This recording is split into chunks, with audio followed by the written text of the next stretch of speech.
What is up, guys? Andrew here from Footloose Boots, and today I'm going to present you my top 5 boot silos in the last 5 years.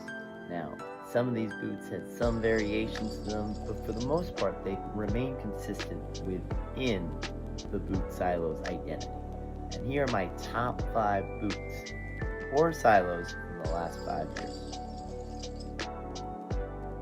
First up is the Tekela V4. Now, specifically the V4 Plus, but in general, all of the Hypoknit series from New Balance in the last few years, from the Furon, especially the V8, but to me, the gold standard will always be the V4 Plus. Now, it has a little bit of a downgrade in terms of lockdown, and the heel counters not always being agreeable for most people, but in terms of pliability and softness of this upper, it cannot be beat. One of the most malleable and adaptive uppers we've seen in the last 5 years. So high marks for the Tekela V4. Really good stuff. My next boot on the list is a little bit controversial, not because it's bad, but because a vast majority of people still won't give this boot a try, even though boot reviewers love this boot, and that is the Sokido Scudetta. It is a phenomenal boot. Lovely pliable upper, really good touch with a little bit of that almost leather-like quality to it, but still very thin, raw, speed boot style, and an aggressive sole plate, great traction, and excellent lockdown. Now, a critique of this or nitpick would be, hey, you just redid the 2014 F50 Adizero, but remaking one of the best speed boots of all time, is that critique? So, in the last 5 years, one of the best speed boots, and one of the best boots in general, has been the Sokido Scudetta. Staying on the speed boot train, next boot on the list is the Mizuno Alpha.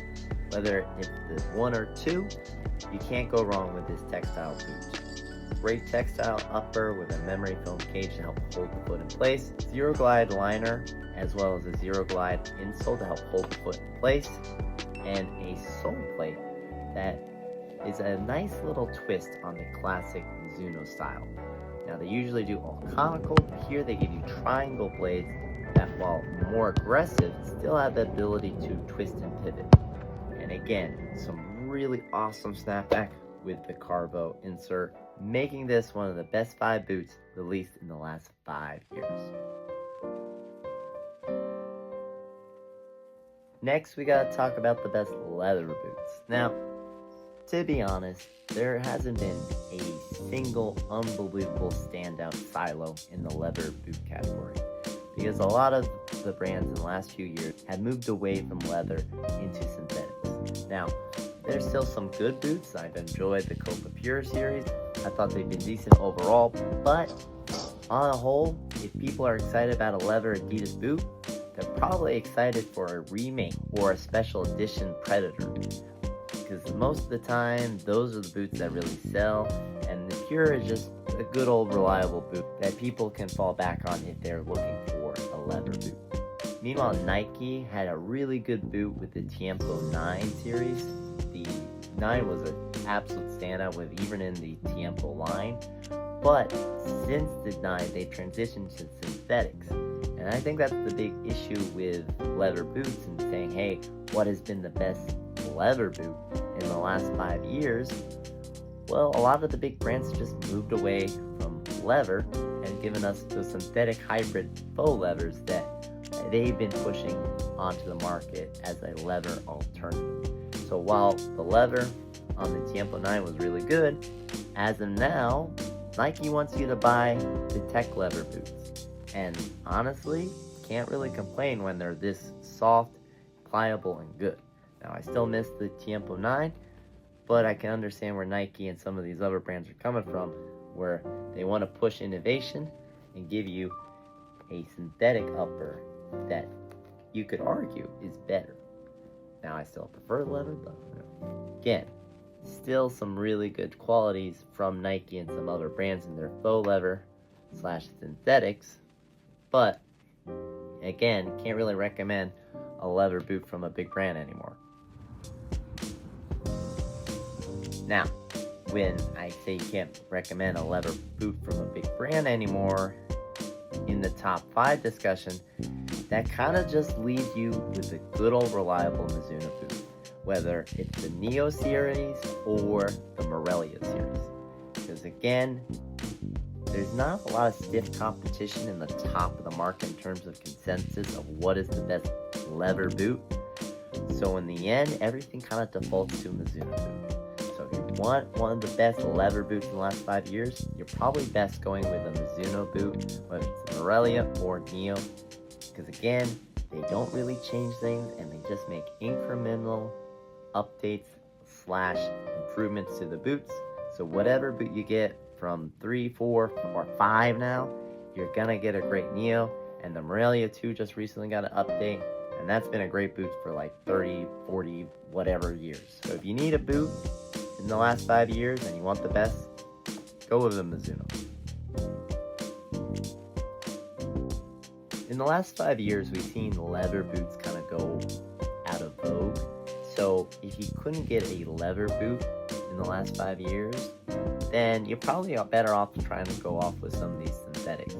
And lately, the best synthetic leathers, in my opinion, are anything from the Tiempo line. Recently, the Leggera and Maestro.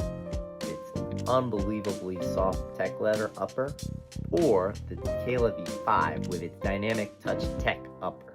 Again, very similar experiences in trying to give you a faux leather boot. Now, slightly different in terms of feel and tech, but both very comfortable. And if you like that more padded feel from a traditional leather boot, you might really enjoy what's on offer from these two boots. For the best faux leather boot in the last 5 years, probably the Maestro or the V5. Can't go wrong with either one. Now, a big thing in the boot marketing push in the last 5 years has been control.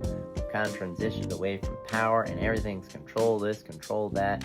Well, to me, the embodiment of that control genre has been the Phantom series. Whether you go with the GX, GX2, or the Phantom 6, which in many reviewers' opinions is the best version of this, whatever boot you go with in the Gripnit series, you can't go wrong, because this sandpaper-like upper is super grippy and almost to the point where you might have too much grip, but you will never have the ball run too fast across your foot, because this upper will stop it and you will have a great grip on the ball.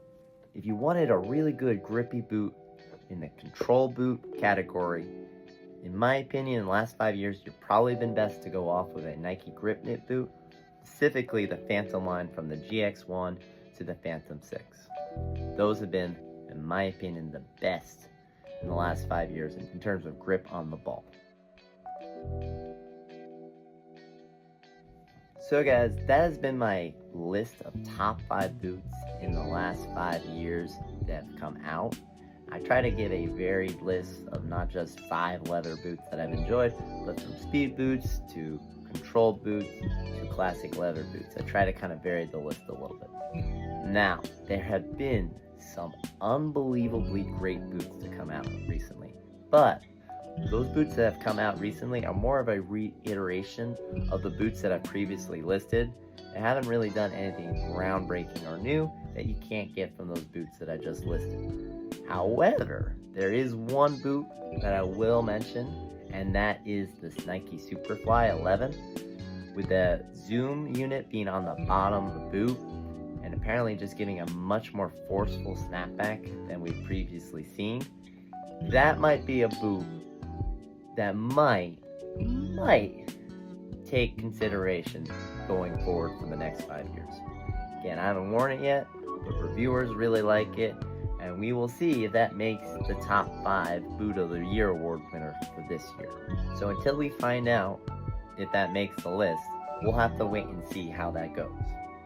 But again, this has been my list. If you have any other boots that you think deserve consideration for the top 5 in the last 5 years, list them down in the comments so we can have a healthy discussion and maybe, share some new boots that for people who haven't yet got to try them. You know, I always like to post about my favorite boots. Well, what are some of your favorite boots? Maybe I haven't tried them yet, and I should give them a go. And until next time, guys, I've been Andrew from Footloose Boots, signing out.